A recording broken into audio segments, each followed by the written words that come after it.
My twin brother is dead. That's when my parents remembered they had a crazy older brother locked away and hauled me out of the mental hospital. They're keeping his death a secret, hiding his body at home. I'm supposed to beat him, go to school, pretend everything's normal, and make everyone who messed with him pay the price. Even his precious sweetheart, the head cheerleader, will be begging for mercy before I'm through. My little brother offed himself. Mom and Dad yanked me out of the nut house after 10 years. In the car, Mom, bless her heart, poured out everything he'd been going through. Back at the house, there was a chest freezer sitting in the living room. My brother was inside. 10 years vanished. He was still as handsome as I remembered. Eyes closed like he was just asleep, but he was covered in bruises and marks that shouldn't have been there. Purple welts all over, old and new, and ugly cigarette burns hidden under his clothes. His phone was buzzing like crazy on the table. I used his face to unlock it, and a million notifications flooded the screen. The newest messages caught my eye. Hey, Jake, you think you can just ditch class? Don't forget I got those pics of you with Brittany.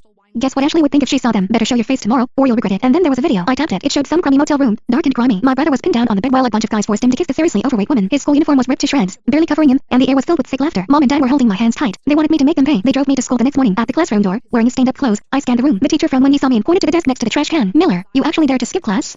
You think you're too good for school?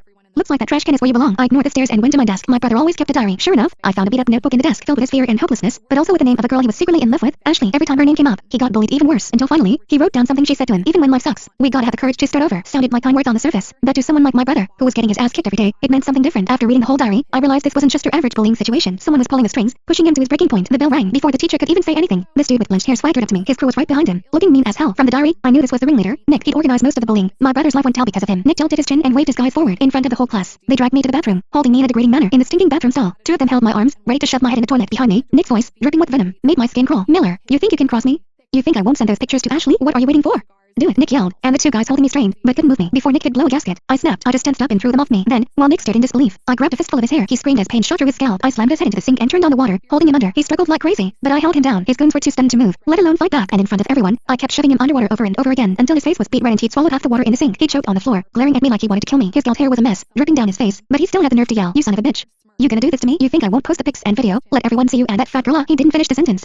I aimed a kick at his crotch that ought to put him out of commission. "You're crazy!" Nick groaned on the floor, clutching himself, and I started to pull his pants down. Nick scrambled backwards, trying to cover himself, but I wasn't giving him the chance. I peeled his hands away. I pulled out his phone, turned on the flash, and started snapping pictures. Nick's face contorted with pain, his red underpants peeking out. I shoved the phone in his face, making him look at his own expressions. I mocked him.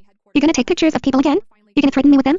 You want the whole school to see you got limp dick and a 3-inch worm?" Nick panicked. He fell to his knees, begging and sobbing. "I'm sorry. Man! Please! Delete them. Don't show them to anyone." I grinned. That's how my brother begged. Did they show him mercy? I let go of Nick and watched him scramble for his pants. "You better delete that video, or I can't guarantee that your little secret won't spread all over the school." I waved the phone. Nick fumbled for his phone and deleted the video. He knew I was serious. When he was done, he held the phone out for me to check.